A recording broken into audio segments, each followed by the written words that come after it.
emergency for the first time in about... This is Jim, and Receiving this message.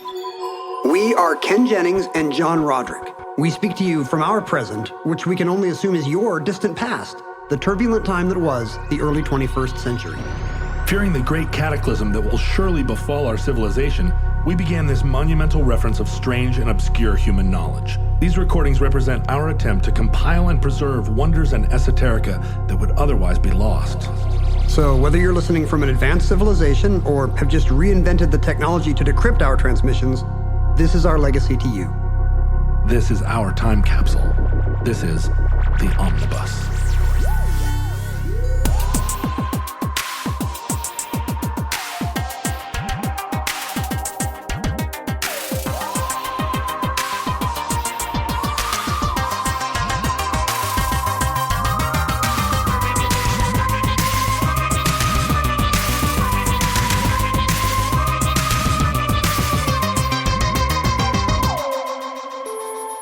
You have accessed entry 1412.MT1225, certificate number 15899, Washington, CSA. W-A-S-H-I-N-G-T-O-N, baby, D-C. W-A-S-H-I-N-G-T-O-N, baby, D-C. Sounds like a CBS procedural show. My parents love Washington CSA. Harper Valley CSA. They just love Jimmy Smits and Gary Sinise solving those crimes. CSA in this case referring to the Confederate States of America, am I right? CSA, that's the only CSA I know. Yep. What if Washington, D.C. were were the capital of the Confederacy? That's kind of the subject of today's show. Boy, it kind of could have been, right? Very easily. If America exists in the future, which is maybe the biggest if you can start a podcast with. I mean, it's a big if, but I think there are bigger ifs. For example, well, if the world continues to exist, if the world continues to spin around, Ken, did you ever think of that? Makes you think. Yeah. I think the world is more likely to continue to spin around than the United States. America continuing as a global power. Yeah. But yeah, so it'll be hard for people to understand in the future. But we are living in an era where there's routine headlines every week or two in which the sitting president of the United States refuses to say if he will step down if he loses an election. Yeah, that's been his recent little tick, isn't it? And I think it's mostly for show. Yeah, I mean, but still, there have been millions of people in the United States complicit in his flouting of the Constitution and the rule of law in a way that I have to say just shows a lot of pluck and spirit. Good for them. Yeah, but we do have some systems in place for peaceful transfer of power, and I don't think they're not in particular jeopardy. No, and I don't think millions of people are going to agree that what the United States needs is a dictator who decides whether or not the election is valid. I wonder if there's polling numbers. I wonder if you asked people, should the president step down if he's defeated? I bet you could get 25 to 30% of Americans to say, no, he shouldn't. There are 30% of the people in any poll that appear to answer in the affirmative if you said, do you think Donald Trump should drink your brains through your nostrils with a metal straw? Yes or no? 35% will say, yes, absolutely, he should drink my brains through a straw. I don't know who those 30% are, but then I don't know what a swing voter is.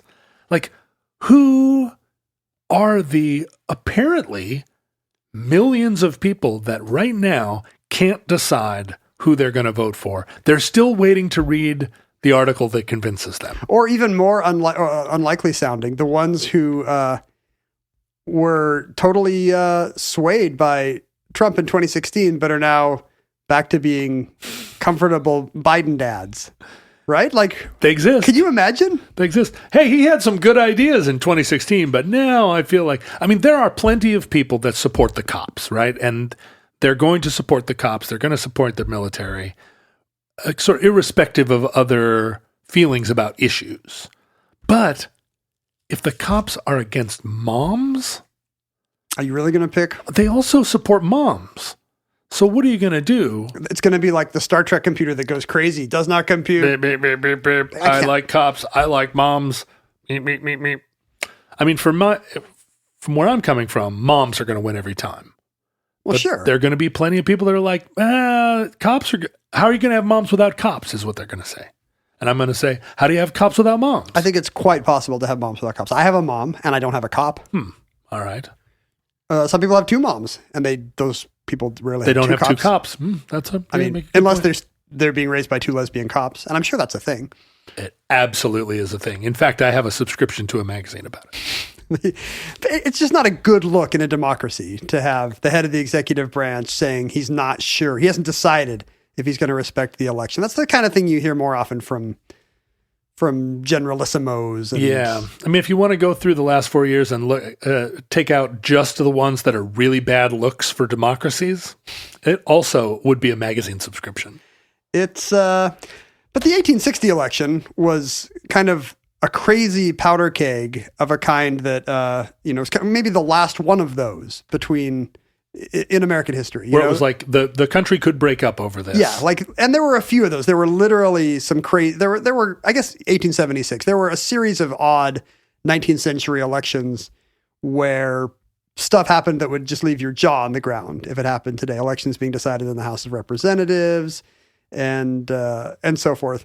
But 1860 was a particularly weird powder keg. I'm not friends with, but I guess I'm friends of a friend with. What's the singular of friend of a? I'm a friend of a friend. I'm a friend of a friend of a historian named Ted Widmer. He was a speech writer for Bill Clinton. He on foreign policy during his first term, and now he's a historian. And he got shanghaied by a friend into doing a series of kind of webinars about Abraham Lincoln because he just finished a book about Lincoln's election and his journey to Washington for his inauguration, called Lincoln on the Verge, which it turns out is, again, right from the middle of this fascinating powder keg, because obviously Lincoln's election is the last straw that kicks off secession and the American Civil War. Although the argument is that secession was sort of an inevitability, Lincoln was just the pretext. Right. There had been decades of crises over just this essential American conflict or incongruity, which is a slave South versus a free North. And then really the crux of it, which Ted talks a lot about, is the westward expansion. Right. The 1860 election, I was looking at an electoral map, and it's funny just to see Oregon and California floating out there after a sea of non-voting territories. California was a state in 1850. This was the first election in which Oregon can vote. So suddenly the center of American power is moving west, and this was a threat to the South. I mean, it's really hard to overstate how central the slave South was to American power structures at the time. It wasn't just kind of a genteel backwater. They controlled the American economy. They controlled the patronage system that put people in power. Washington was surrounded by Maryland and Virginia, two border states that allowed slavery. So the political influence of America was largely centered in the slave South. And in the 1860 election, President James Buchanan was not running again. He had been a terrible president, but that's not why. He had announced in his inaugural, "I'm not going to run again," which is an interesting gambit. That's bold. I guess James K. Polk had done it and been widely admired for it. Right. And Buchanan was a Northern Democrat, a slavery-friendly Northern Democrat. That's my Twitter bio. Uh-huh. And he was kind of trying to present himself in the James K. Polk mode of, a man for all seasons. Yeah, I'm gonna do my bit for 4 years, but then it's more patriotic and less self-serving to step away. I'm just here, and so I'm not going to distract the country for the second half of my term with a long campaign. I'm going to use my 4 years to just do my job. That's true. That's one advantage. Even back then, campaigning was a chunk of a president's time, which meant the incumbent was not going to run for president. So the Democrats did not have a candidate. Stephen Douglas, who had kind of famously run for the Senate against Abraham Lincoln in Illinois earlier, was the favorite for the Democratic nomination. Lincoln, by the way, was on nobody's radar. Mm-hmm. He had lost that Senate race to Stephen Douglas, and so his resume is pretty much former House of Representatives, former congressman. Right. He had been to the House of Representatives for Illinois, that's it. I have all the Lincoln Douglas debates in a volume, several volumes that were owned by my grandfather or great grandfather, maybe. Do you think he sat around reading the Lincoln Douglas debates? I think it was a thing that you'd pull up next to the fire after dinner and say, "Grandpa, can you read us some of the Lincoln Douglas debates?" So when the Republicans convened, they had no prospects of nominating Abraham Lincoln. He's like the guy, you know how sometimes in the debate today, there's one person in the primary debate who doesn't have a good resume. It's like senator, governor, senator. And then it's like former CEO, Godfather's Pizza, Herman Cain or whatever, Right. Former ambassador, right? Like, and they always give them their best title. Like that was his high watermark. Yeah. CEO, Godfather's Pizza. Yeah. But that was Abraham Lincoln. He got straight A's at Princeton. But that was Lincoln in 1860. He was former Congressman Abraham Lincoln. But running against some heavyweights. All the Republicans who everyone assumed would get the nomination, William Seward, Salmon P. Chase, it turned out by virtue of being so prominent, they also had enemies in the party and in the country. So it was one of these conventions where as big name after big name proceeded to be unviable, everyone started looking for someone inoffensive and tabula rasa enough that they would not get blackballed. This was Marco Rubio's strategy in 2016, and it was... be so dull that... It's true. Everyone was just kind of waiting for Trump to implode. Sure, just stand around and be the last one standing. It turned out it didn't work, but it did work for Lincoln. And the result, the odd thing about the 1860 election is that there were 4 candidates who each won state electors. Huh. Lincoln did... Now, was there not a primary system?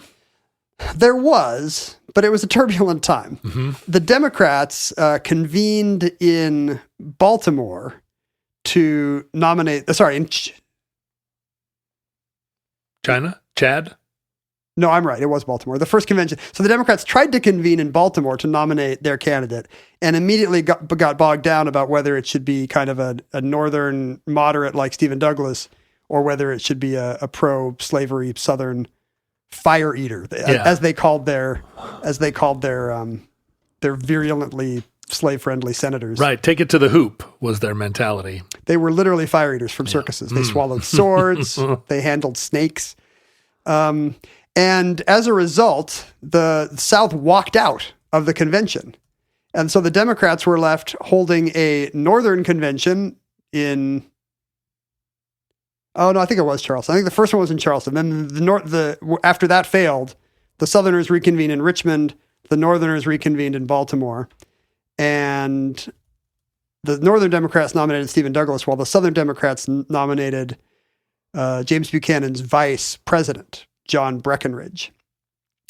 And then the Whig Party, which had that kind of turned into the anti-immigration know-nothings, they had splintered as well. And their Southern core, the Southern half of the Whig Party, had formed a new party called the Constitutional Union Party. So there's 4 candidates, each with a different slavery platform. Right, sure. Well, there's a lot of diversity. Interestingly, they're also diverse. None of them are abolitionist. Not a single one of the 4 candidates is running to abolish slavery. Right. Because the perception was you could not go up against the South at this time. Third rail of American politics. That's right. Don't touch slavery. That thing we all love. Slavery. I guess we should be very clear, John. You and I are against chattel slavery. In case anyone is listening and cannot detect the satire and sarcasm in our voices when we say that we love slavery, let me be explicit. We do not love slavery or tolerate it even. Like it, defend it. We do none of these. Nothing slavery adjacent passes muster with us. 100% not only against slavery, but against any institution of slavery or modern slavery, historical slavery. I can't think of a slavery that I would support.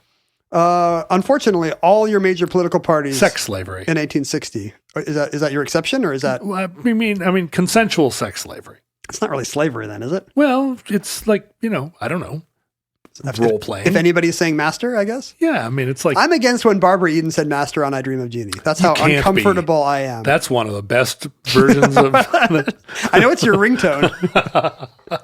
Ding, ding, ding, ding, ding, ding. So if you were, let's say it's 1860, and you are an American who, like us, finds slavery repugnant. Yes. There is no one to vote for. Even the Republicans, the party of abolition, are merely saying slavery cannot expand into the West. Cannot expand into the West. That's right. That was where they were going to draw the line. They had no intention or conception of prohibiting or eliminating or outlawing slavery in the extant United States. They just didn't want to admit new slave states as slave states. And in fact, they wanted to make it illegal for slavery to be practiced in the territories. Right. Slavery, we're embarrassed by this throwback. We're hoping it'll kind of wither and die on its own as long as it doesn't expand westward. And the South knows this. The South agrees 100%. So Texas joined the Union in 1845 as a slave state, Yes. right? And this is like the Texas is Kansas-Nebraska Act. Is that what is happening here? Yeah, we've got the results of the Kansas-Nebraska Act and the Missouri Compromise, all of which are not really great compromises. All of them are concessions to the South's temper tantrum, like there needs to be slavery in the West in some form. Right. And they know it's because their days are numbered. As the axis of American power moves away from the agricultural South into the booming West, which is, into which immigrants are flooding in, and those are voters. Sure. Yeah, that's the death knell for slavery if it can't expand. So it's a fair play by the Republican Party to say, we're going to leave it alone and let it die on its own by confining it to the Mississippi, to east of the Mississippi River. But interestingly, the Northern Democrats, led by Stephen Douglas, are also not pro-slavery. Their platform is popular sovereignty. Each state can decide. Each new state out of the union needs to decide if it's a free state popular or a slave state. States' rights. Love it. He doesn't love it. No, I don't love it. He's against the implication of the phrase states' rights. Although there is a kind of the funny inversion going on now where I do agree that the state of Oregon, for example, should be able to determine whether or not it has federal agents running through the streets? To determine whether or not the Border Patrol Agency is patrolling the border of what? Of the courthouse steps. Yeah, Portland and the Pearl District. But you do not believe that every American state should be able to determine whether or not Chattel slavery is legal or illegal. I've decided to draw the line right there. Okay, good. So no. If you're following along, if you're playing Omnibus Bingo at home, you will not get the Ken approves of slavery piece. And it's the middle, so you're done. John Breckinridge, Vice President Breckinridge, believes in the Alabama platform. That's the Southern Democrats' dream platform, the fire eaters, slavery forever, basically. Slavery everywhere forever. Slavery can be anywhere in the West it wants to be. And in fact, it should be against the law for the government to prohibit slavery in any part of the territories. Okay. And then we've got John Bell, our former Whig of the Constitutional Union Party. They cannot come up with a slavery platform and they punt.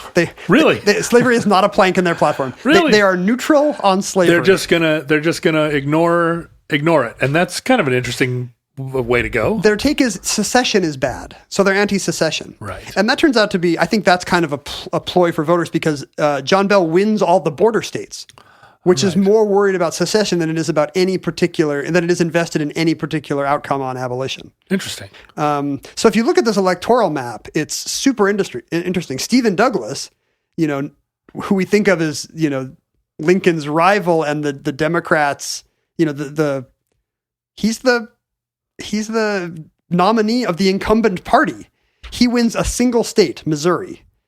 And then, Missouri, the weirdest of all swing states. Exactly. Right. Until recently, a reliable bellwether. But no other state. He has a few electors in New Jersey, which was kind of the Maine or Nebraska of its time. Mm-hmm. New Jersey could elect electors individually. So New Jersey had 4 Lincoln electors and 3 Douglas. Except for that, Douglas is almost completely swept. John Bell wins the border states. Breckinridge solidly takes the South.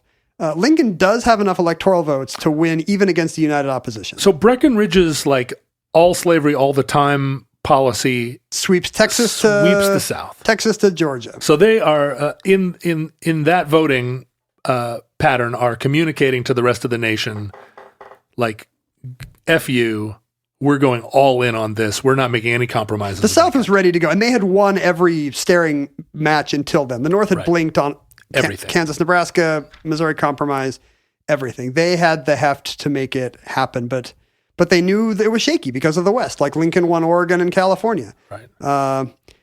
Lincoln won only 39%, however, of the popular vote, even though he had an easy electoral college win. Oh. That's the lowest in the history of U.S. presidential elections. Lower even than George W. Bush? 39%. Huh? Yeah, what's... Whoa. You're talking about Bush Gore? Yeah. 48%. Wow. So what you're saying is the example in American history Of the worst... where the Electoral College went the furthest against the American popular opinion was the election of Abraham Lincoln?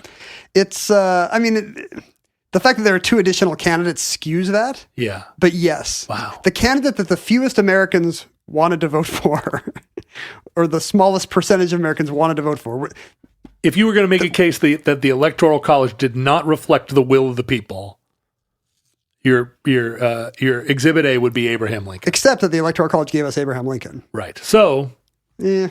they gave us Donald Trump. They gave us Abraham Lincoln. There you go. So Both sides. And I say that's sardonic. So- I do not believe both sides. of the slavery question. So Lincoln wins this incredibly divisive circumstance where only 4 out of 10 Americans have voted for him. 60% of Americans do not want this guy elected. And South Carolina has immediately seceded. So and back then inauguration didn't happen until March. So you've got these 4 months of limbo. And in December 1861, rumors begin to fly in and outside of Washington that something bad is coming. Essentially, a coup is coming. A coup. I mean, again, Washington in the District of Columbia is located in the southern United States because Maryland and Virginia are both border states, but slave states. 2/3 of the residents of Washington, D.C. are in favor of secession. Interesting. So the country is about to be splintered in half, and the national capital is in favor of secession. In our current day, Washington D.C. is a largely African American city. It's 45% African American versus only 36% non-Hispanic whites. So that in 1860 though would have been would black voters in Washington D.C. in 1860 have had the vote? No, before the 15th Amendment passed after the Civil War, only a handful of northern states had ever given free blacks the right to vote. New York, New Jersey, and Pennsylvania, and New Jersey and Pennsylvania had withdrawn the franchise from black voters in 1807 and 1838, respectively. So it didn't matter how many black folks were in the District of Columbia at the time. Well, and looking they were here, not being polled and they were not voting. In 1860, the population of D.C. was 75,000, 60,000 whites, 14,000 blacks, 11,000 of whom were free, and 3,000 of whom were enslaved. So in this city of generally pro-secessionist, pro-South, anti-abolition people, rumors were flying about what might happen now that this crazy, unknown Western abolitionist was coming to Washington to take over what was clear to be a powder keg in a shattered country. Right. A senator from Texas was accused of plotting to kidnap James Buchanan. Because keep in mind, Buchanan's vice president, John Breckinridge, is the pro-slavery challenger that the South wants to see installed. Right. So it's very easy to imagine a scenario where you try to get the sitting vice president installed by virtue of, for example, kidnapping James Buchanan. Why didn't they just kill Buchanan? And then Breckinridge could assume the presidency and then what? Refuse to acknowledge the results of the election? Exactly. Yes, Right. exactly. So what you need to do is to not certify the 1860 election, but the fact that the default guy, the constitutional next up guy would have been the preferred Southern candidate on the Alabama platform made that very tempting to Southerners. But you don't want to do that to James Buchanan, our first gay president. No. We're not advocating the assassination of James Buchanan. No. In fact, I'm going to go on record and say neither Ken nor I want any time-traveling futurelings to go back and kill James Buchanan. Do we joke about it? Are we satirically, sarcastically referring sometimes to the assassination of James Buchanan? Yeah. Yes. Yeah. Do we Yeah, we recommend it? No. No. No, of course not. No. That's a huge gap. Get in line with the other time travelers to go kill baby Hitler. But there are a ton of Southern militias for whom Washington is a very tempting military target. Former governor of Virginia, Henry Wise, this is all from Ted's book, Lincoln on the Verge, which I really recommend. Fascinating snapshot of the time. He really makes the history come alive.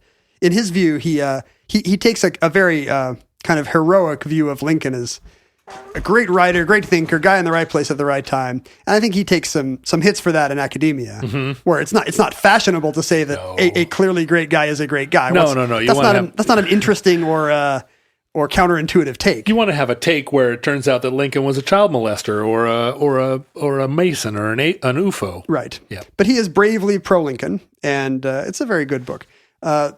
So Henry Wise, the former governor of Virginia, is pushing for an invasion of Washington. The Richmond Inquirer says Virginians need to rise up and prevent the inauguration.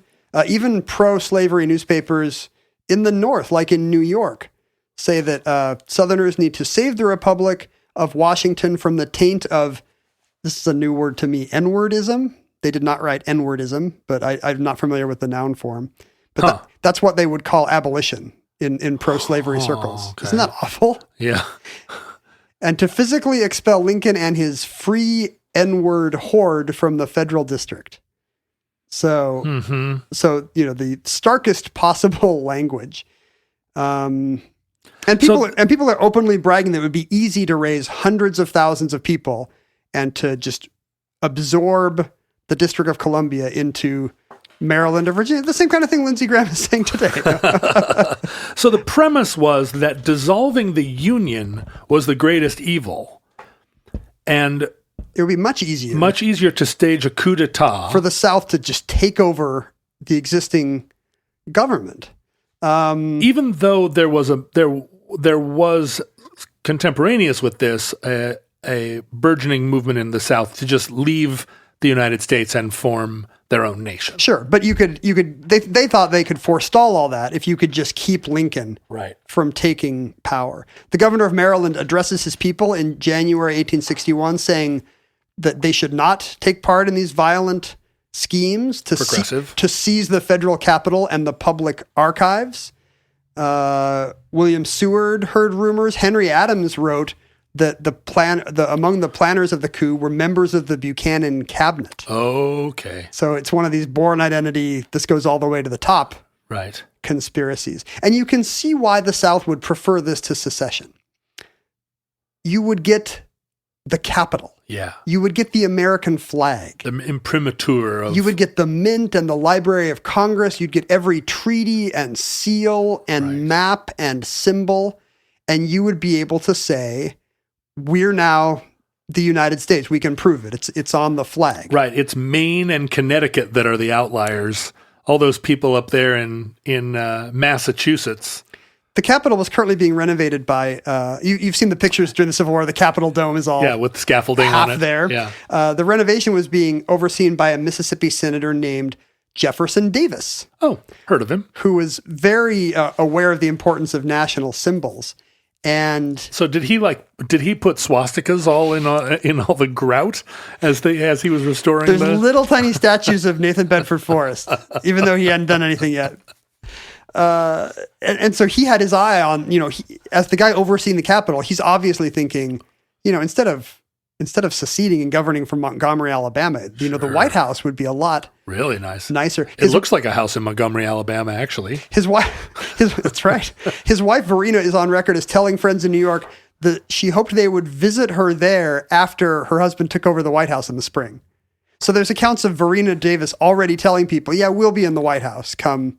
No, how did Jefferson spring. Davis get it? He wasn't one of the candidates. He's already the apparently the de facto president of the secessionist South. Oh, I see. I guess. How did they anoint him? How was he anointed with this this great honor? From what I can tell, Davis was just an overwhelmingly beloved figure in all of the South, both as a military figure. He'd been Secretary of War under Franklin Pierce and was a hero of the Mexican-American War. Right. So his political and military credentials were such that he was obviously a front runner for the job. And as soon as Mississippi seceded, he wired the governor and said, I'm coming home. What do you want me to be? Do you want me to be the general of the armies of the South? Or, he was willing to. Yeah. He understood his duty was to leave the United States and become a leader of the revolution. And, it just reminds me of. Turns out he wasn't that good of a president. Not a great president. Yeah. Like a lot of these 19th century generals, it turns out that's not the best, just leading one heroic charge against the Mexicans or whatever. Right. It turns out is not a, it's just like, doesn't make you a good administrator. Just like hosting a reality show. Yeah. Yeah.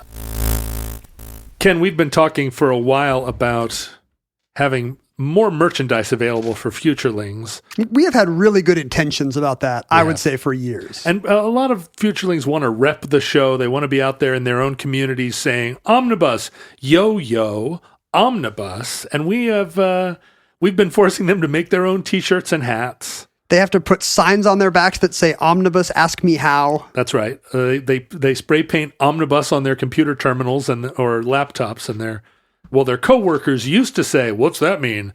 And now they just have omnibus-themed Zoom backgrounds. All that is about to change. We are finally getting serious about shirts with other merch TK in time for the holidays. That's right. We've partnered with our friends at Meh to design not just 2 new T-shirts, but 2 new T-shirt designs every month going forward. In October, we are starting out with the Omnibus and Futurelings shirt designs that longtime fans may remember from the last time we got our act together, well over, a year and a half ago. I don't remember those T-shirt designs. Can you refresh my memory? One of them says Omnibus in the yellow logo, kind of distressed looking on black. It's cool. That's cool. The other one says Futureling with a series of possible listener forelimbs, claws and tentacles and robot hands. Those are great. And I know a lot of people that didn't get a chance to get those shirts when they were originally available have asked for reprints. So that's nice. So those are coming back on mediocrity.com/omnibus. That's MEDIOCRITEE, mediocrity with a TEE at the end.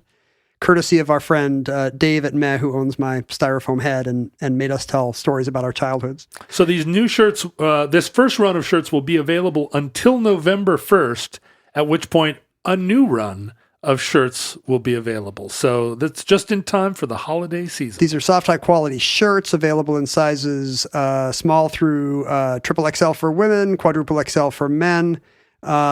They are great-looking shirts. The Futureling shirt is drawn by me personally. Mm-hmm. I mean, not each one. I don't have that kind of time. No, but I remember you submitting that design to me and me going, yeah, whatever. Stop talking to me about stuff. Sure. Can't you see I'm busy? And then the other one is our famous omnibus Fallout Shelter logo. So head on over to mediocrity. That's MEDIOCRITE.com/omnibus and check out the new designs all October, and then with more to come every month going forward. It reminds me today of when sports teams move cities, and there's always a lot of discussion over who gets the history, right? Right. Who gets the symbols, the trophies, the championships, the retired jerseys. It's still an open question. I think when the Sonics moved to Oklahoma City, I remember there was a certain amount of time by which if Seattle got a new franchise, they could keep the 79 title, the team name, the colors, and so forth.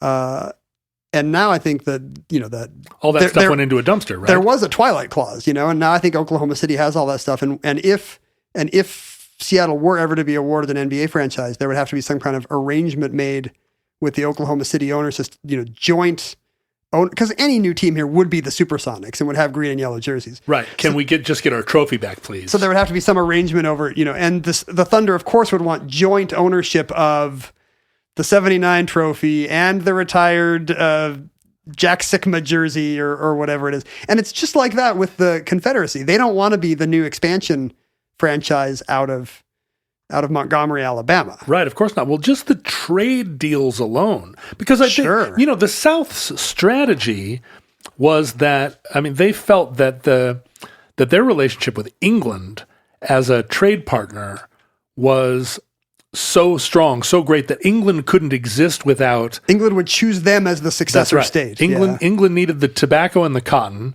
and so would never go against the South. And think how much easier a call that would have been for England if that is, of Jefferson Davis's country is flying the American flag from the capital. If all those deals are already written down, England wouldn't have had to do anything. And instead, of course, England didn't do what the South expected and didn't flout the blockades, but... And in Whitmer's mind, this would have been a very easy invention. Washington, D.C. is 0 for 1 in repelling foreign invasion. That's right. At this time. The American War of 1812. The American army is only 13,000 men, and almost all of them are like in F-troop style forts on the frontier. Right, sure. There's only 2 ships at anchor in the Navy ready to go. And one of them had already sailed to Africa. So half the Navy is on a mission to Africa.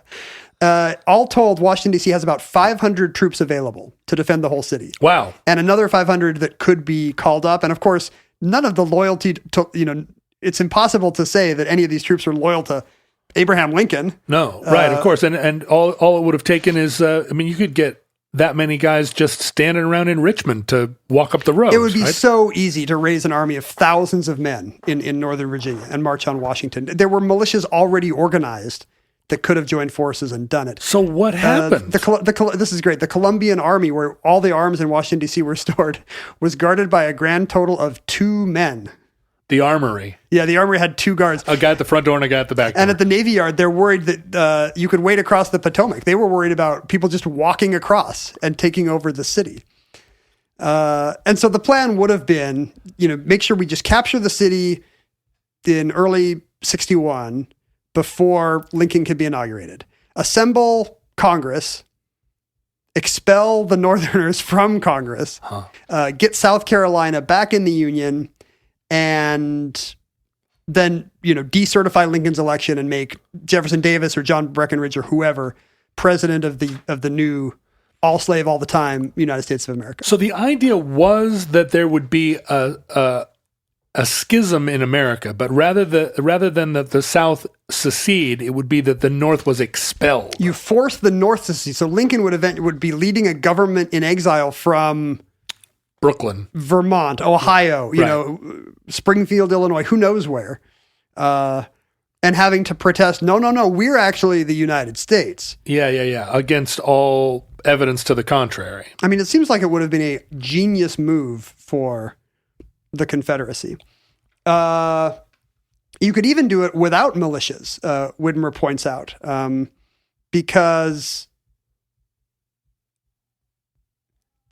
certifying the election hinges on, boxes of votes, of electors' pledges or whatever, which are under the care of none other than John Breckinridge, who is the sitting vice president.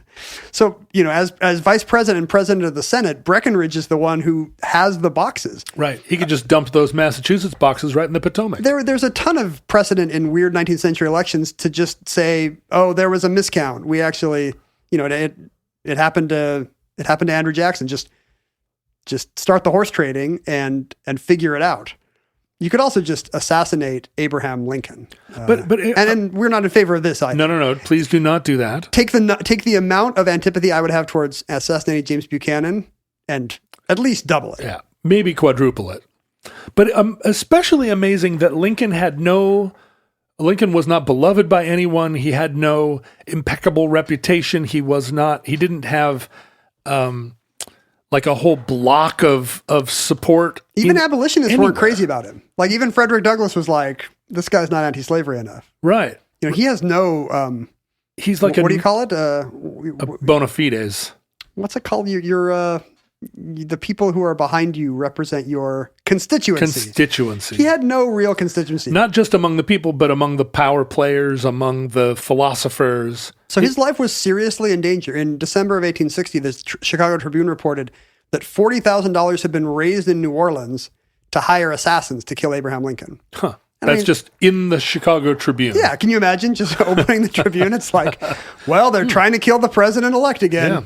Wonder if I can get in on that. Gambling, I mean, it was such a, gambling houses were even laying odds. They were taking bets on the odds that Lincoln would live to see his own inauguration. So did Lincoln, did he go into hiding, or did he put on a brave face and make public appearances standing on soapboxes everywhere he went?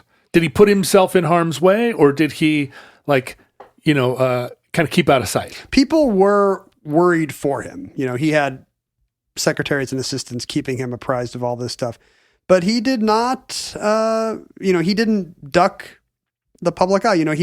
He with pomp and circumstance, he rode a series of trains, the inaugural express, from Illinois to Washington, D.C., kind of winding through Indiana, Ohio, Pennsylvania, New York, looks like Massachusetts and Connecticut, New Jersey, Maryland, Delaware. Didn't really go down to Alabama, No. Mississippi, South Carolina. There's part of the country missing from he barely dips almost to Kentucky when he's going between Indiana and Ohio. But there's, brass bands playing and crowds cheering and, a series of shiny new red locomotives everywhere for him.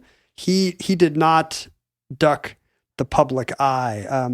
But just this kind of commonplace thinking that, I bet they're going to kill this guy. It really reminds me of something I've only seen once in my life, which is all the recent headlines about Jeffrey Epstein and what's her name? Ghislaine Maxwell. Ghislaine Maxwell. That as soon as she was arrested, they were like, she'll die of suicide. She'll mysteriously disappear at some point.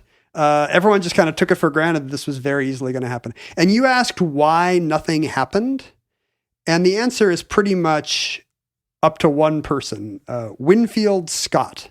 Oh, Winfield Scott.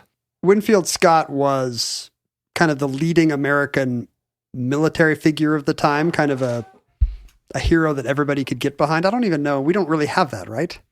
Oh, it used to be, what was it? Norman Schwarzkopf. And then for like 3 or 4 years, it was Schwarzkopf. Yeah. And I guess until recently, you've got Colin Powell appearing every 4 years and telling us about his grave reservations about whatever the Pentagon or the Republican candidate is doing. Yeah, we do maintain in the public sphere. There's a slot for one general, and sometimes that slot goes unfilled. Like right now, there's no. I mean, the generals are all just keeping their heads down, but we still have a place in politics for the Army. Winfield Scott, Mexican War veteran and unsuccessful presidential candidate, had been born in 1786. So he was in his 70s. He was older than the city of Washington itself. Uh-huh. And, Thomas Jefferson was the one who gave him his interview when he joined the Army. That's how long he'd been on the scene. He was a Virginian, which helped, but he was very, very pro-Union. He was not in favor of secession. And even though he was too old to mount a horse, by this time he was called Old Fuss and Feathers. What was his slavery posture? He was in favor of the Union, but did he have a take on slavery? Yeah, when he was a contender for the Whig presidential nominations in the 1840s, he was the candidate of the anti-slavery forces. Well so done. He was not a slaveholder, and as far as you could be, I doubt he was any kind of fiery abolitionist. Mm-hmm. But he's as close to being on the right side of the issue as you could be in the 1840s and be in Virginia, I guess. So he led the effort to fortify Washington. When he took over, many Army officers were actually defending Washington against the North. They were essentially giving guns to Southern militias, but not to any companies that might have defended the city against invasion. So he started recruiting new volunteers, and drilling them, just kind of regular Washington citizens, firefighters and masons and so forth, and kind of created a sense that there was a military presence in Washington. And his officers always felt that without that, Lincoln never would have been inaugurated. And he was doing that on his own recognizance, or was he employed? No, this was what the War Department wanted him to do. Okay. He wasn't volunteering. He had been assigned to take over a tricky situation. I wonder if this is the kind of thing where, just like today, we see the Pentagon, it's not like the Pentagon is a great force for world stability. I'm not going to say that. But you will often see just kind of the institutional inertia of the Pentagon pushing back against crazy stuff that politicians say and do. Right. It's the tradition dictates so much in terms of you can't, as the president, just call the army to your knee. You asked about at what moment Jefferson Davis kind of became the heir apparent of this kind of country in embryo of the South, as opposed to John Breckinridge. In Widmer's book, he cites several sources as saying that on January 5th, 1861, that was the turning point. A secret conclave of influential Southerners met at Jefferson Davis's house in Washington to figure out what the Confederacy would be. And their decision there was that they would try to take Washington if possible. That Jefferson Davis would be the president waiting in the wings, that the South would pretend to negotiate with the North over the new incoming administration, just kind of lulling everybody into thinking that there would be a diplomatic solution. But they would sabotage the incoming administration, and then on the morning of Lincoln's inaugural, they would have armies and cannon ready, and they would pour in from Northern Virginia and take over Washington on the morning of Lincoln's inaugural. When you think about it, the decision to secede and then form an army and take up arms against the United States and immediately begin to try to capture Washington, why didn't they just do as you're describing and waltz into undefended Washington with this scheme? What was the reason that they didn't pull this off? It's so much more diabolical and imaginative. I think part of the answer is Winfield Scott successfully fortifying Washington, D.C. and making an invasion not only militarily difficult, but also seem politically unwise to have the American war hero leading the effort. But was February 13th, 1861, which is when the House of Representatives was meeting to validate Lincoln's election. And this, everybody knew this was the vulnerable moment right there. The Baltimore Sun was reporting that maybe the Capitol building would be blown up, that they were checking the basement every night for bombs. Everybody assumed that there was some conspiracy in line to stop stop Lincoln's succession. And a bunch of kind of angry outsiders, ruffians, had poured into the city and were just loitering outside, spoiling for a fight. Winfield Scott posted army guards at the entrance of the Capitol and made sure that only, this was a time when you could just waltz into federal buildings, right? Walk into the White House and up the stairs, use the bathroom. Yeah. That's what I used to do. But now it won't, until the 80s. You can't do it in Portland today. I mean, but and he made sure there was guns and ammunition stacked in committee rooms, he had a whole regiment in civilian clothes kind of milling around with the weirdos outside. And no matter how many people, apparently there were crowds of people trying to use, quote, prayers, bribes, entreaties, oaths, and objurgations. Objurgations. That always works, you'd think. Yeah. Like if I'm trying to get into a building, I use an objurgation. Sure. Or if I'm trying to keep someone out of a building, I use objurgations. But the soldiers stood their ground, despite apparently a prodigious amount of profanity aimed at them. Winfield Scott warned that anybody who tried to interfere with the count of the electoral vote would be lashed to the muzzle of a 12-pounder and fired out the window of the Capitol. Ouch! I would manure the hills of Arlington with the fragments of his body. And keep in mind, Arlington's not a cemetery yet. He's literally saying the hills over the river. Yeah. I will spatter with blood. I am going to manure the ground with your remains. I love manure as a verb. That is hot. Good curse. So people are leading citizens and ministers of other countries who are packing into the gallery because they assume that something crazy is going to happen. The Adams family, not the TV show, but Henry Adams' family, is afraid that somebody's going to try to attack Breckinridge while he carries the box of votes from the Senate to the House, just like to stage a theft. And then they could be like, oh, well, I guess there's no votes. We're just going to have to put in Vice President Breckinridge and figure this out. So it's a huge crowds of people, the vast majority of them Southern, but I guess it's all whispered. Lucius Chittenden, a Vermont politician who went on to serve in the Treasury Department in the Lincoln administration, said that, it kind of looked like an ordinary gallery, and particularly the proceedings on the House floor just seemed quiet and normal, but everybody knew that, there could be some Julius Caesar type conspiracy happening in the wings.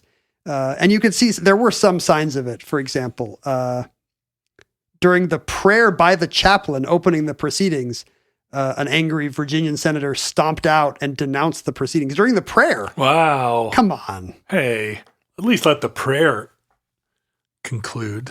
So the House welcomes the Senate. And I guess the bodies were small enough that the whole Senate could just walk into the House at the time. Right. Just like having friends over. Now, how many states were in the Union at the time of the Civil War? There were 34 states. Oh, so many. If you count the 15 slave states, many of which would secede. 70 senators and more congressmen. 34 states. Yeah. And the core of what happens here is that apparently John Breckinridge was a stand-up guy, even though he could have been president. His pro-slavery platform could have taken over the country in a coup d'etat. It came down to him having a personal sense of honor? A senator from Massachusetts later credited him with just the dignity and propriety of, even though he could not have disagreed more with the results, making sure that the count was done officially and certified Abraham Lincoln. So it took 2 hours start to finish, and Breckinridge duly certified the election. And then there was a huge shouting in the chamber, taunting Lincoln, cheering for Jefferson Davis, who I guess by this time must have been publicly known as the leader of what would become the Confederacy. And most prominently, anger toward Winfield Scott, traitor to the state of his birth, free state pimp, a Virginian turning against his own people by preventing a Southern coup. But Breckinridge did it. He did his job, and he got Lincoln elected. And as a result, I mean, you can imagine how history might have been different in a world where the South is running the Civil War from Washington, D.C., and Lincoln's got a government in exile somewhere in the North. The South would have still have had to have confronted an industrialized North that they couldn't have competed with in terms of manufacturing. But if they had England recognizing their sovereignty, I wonder if the northern states would have then just formed a new nation under God, indivisible, finally, indivisible. This time, indivisible, we mean it. And just call it, what would they have called it? They can't have United States. That's the problem. You've lost the franchise. It would have been Yankee States or I mean, there's not a lot of good names left. Northern Alliance? I mean, I think about this a lot with regard to DC statehood today. I mean, this is a live issue today. Right. What are they going to call the new state? Washington is taken. Columbia. It would be Columbia, right? Yeah. But again, that's kind of weird too. Call it Columbia. Well, it sounds like a South American country. We all know where Columbia is. Interesting. And True. It's not. Or what do you think about DC statehood? Are you in favor? I feel like if we're going to have DC statehood, we should also have Puerto Rico statehood. Sure. Bring them both in. I like it. I like there to be an even number of states. Really? Because and what do you think? Tell me about the worst times in your life when there were an odd number of states. The problem is that 51 is a prime number. It is not. It's divisible by 3 and 17. I know. I'm 51 years old. I know it's not that's a prime right. number. That's right. No, the problem is just that, you Alaska was the 49th state. And so I grew up with that being on all of our letterheads. And it was Hawaii that completed the circle. You thought it was insulting? Hawaii made us the 50th state. But you got in ahead of them at least. We did, but that was kind of the prestige, I think. When they admitted the Dakotas, they actually switched up the paper so that Cleveland didn't know which one he was signing first, so that neither Dakota could brag that it was in the Union older than the other one. Is that still true? That the Dakotas are? I think to this day we do not know. We don't know which one. Which Dakota is which number state. Oh, that's interesting. Yeah, the 49th state. I mean, it has a certain ring to it, but then Hawaii comes in behind, and it's like you're a footnote, right? Whereas, well, it's kind of like on Omnibus. Did you realize you do all the even numbered shows?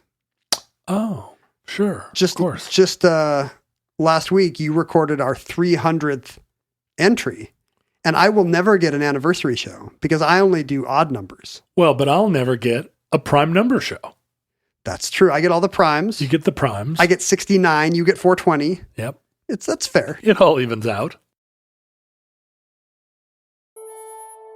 And that concludes Washington, CSA. Entry 1412.MT1225, certificate number 15899 in the omnibus. Futurelings, in case there remains any question, Ken and I are against slavery. A lot of you are going to write to ask, are you guys really against slavery, or were you doing a bit? The entire time we've been against slavery, it's not something we just came around to. It's something we've known from the very beginning. In the unlikely event that social media still exists in your era, it will only be as a result of the widespread condemnation of the institution of social media. Wait a minute. I got that all backwards. Social media exists now. And we hope widespread condemnation will what? Eliminate it or reform it? Social media will only exist in the future if it has been reformed by the efforts of our people now. It will only be reformed over my strenuous objurgations. Well, you only objurgate because social media serves your nefarious purposes now by rewarding you for your every fart. But I still hate it. Yeah. Anyway, we're at Omnibus Project on all the social medias. He's at Ken Jennings. I'm at John Roderick. We're both objurgating constantly, online and off. I'm on Instagram. You can email us at theomnibusproject@gmail.com. You can join us and our many friends on Facebook at the Futurelings fan page, and also on Reddit and Skype and Zoom. Just look for the Futurelings. You can mail us actual mail, real physical items of any kind. Your Confederate States of America belt buckles, your soft cheeses, your electric guitar picks. We just got I just opened some mail from Eric. He sent us an email saying, I may have screwed up. Okay. He sent us an email saying he may have screwed up, yes. And then here's the package. The package is a Ziploc bag that says, they include some kind of green, apparently maybe moldy gunk. Moldy gunk. And a moldy card that says, you have been pooped on. Want to know by whom? Turn over. Do you want to open this up and turn over that card, John? No. I really do not. No. He explains in his email. Put that back in that bag and let's throw that immediately in the garbage. He explains that he got it from a gag site where you can anonymously send packages of zoo animal poop to anyone you desire. I guess he was inspired by the pet. Did we say in the Petomain show that you should send us poop-related mail. Oh, can't imagine we would have said that. Well, if we did, it really backfired on us because he sent us gorilla poop, but I guess it sat in shipping for 3 months. And yeah, I guess I should have opened it sooner because this gorilla poop has seen better days, if that's even possible. very, very moldy. But he also says that he's been overrun with guilt that he sent us gorilla poop. His fiance thinks he's overthinking it, but he just wanted to apologize if we take offense at having received a weird smelling bag of gorilla poop. Who is this? What is this person's name? Eric. Eric, you should feel bad. I am super mad at you. Your fiance is wrong. You are not overthinking this. Yeah, your fiance has no idea the crime you've committed against us. We would like to objurgate in the strongest possible terms against anyone who sends us gorilla poop. I want to see what it says on the back of this card, but I do not want to touch this. I'm trying to read through the Ziploc bag. And through the poop. Yeah, the poop is kind of caked to the bag, and the card that I presumably identifies the gorilla is kind of started to mold. Oh, the back actually, it's a joke. It says, "We'll never tell." So I think the idea is you get all your fingers covered in gorilla poop, trying to find out who sent you gorilla poop and why, and then the back of the card just owns you and lolls. What a dirty prank, Eric! I objurgate you. Thank you, Eric, for sending us. Honestly, I'd rather get gorilla poop than nothing. Okay, well then you take the gorilla poop. It's not a great gift, but it's better than an empty mailbox. Last week I got a book. I got a book about Mulvania that I'm going to keep. So you get the gorilla poop. That's fair enough. I get the even numbered shows. You get the odds. One further thing, if you enjoy the show, if you enjoy our lengthy outros and our constant apologia for slavery. No. I'm eating apple again. You can support the show at patreon.com/omnibusproject, and your financial contributions enable us to continue to do the show and give us very good feelings, warm feelings, and also entitle you to many rewards, including actual physical copies of the show notes, the ability to recommend topics to us. Ken and I have done a handful of Zoom calls with contributors to the show where it's fun. Met them in person and we said, hang out. Hello, high fives all around. It's as close to in person as you can get in the pandemic. Like the prize got better with the pandemic. Like the prize is now equivalent to an in-person meeting. It's as good as it's going to get. So there are many perks, but also the primary perk being that we keep doing the show every week, and we appreciate you. Listeners, from our vantage point in your distant past, we have no idea how long our civilization survived. What will be the next even-numbered milestone that John gets to? Will he get to 400, 500, 1,000? We hope and pray that the catastrophe we fear may never come.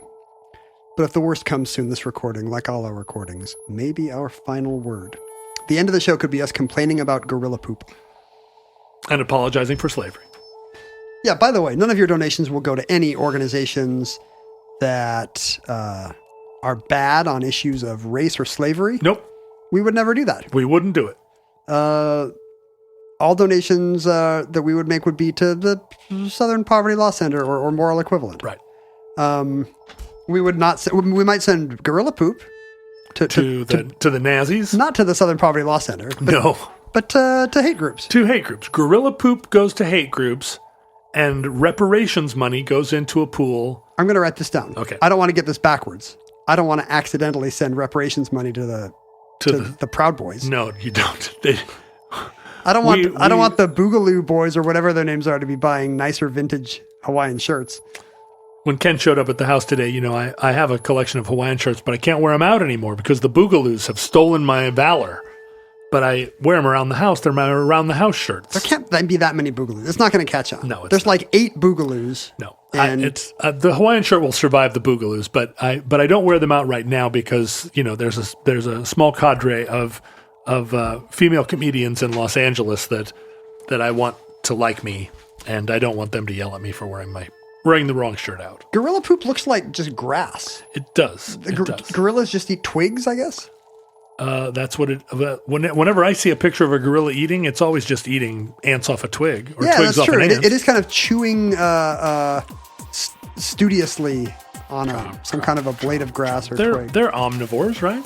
Yes, that's why they're the official animal of Omnibus. If Providence allows, We hope to return to you soon for another post-Gorilla Poop entry in the Omnibus.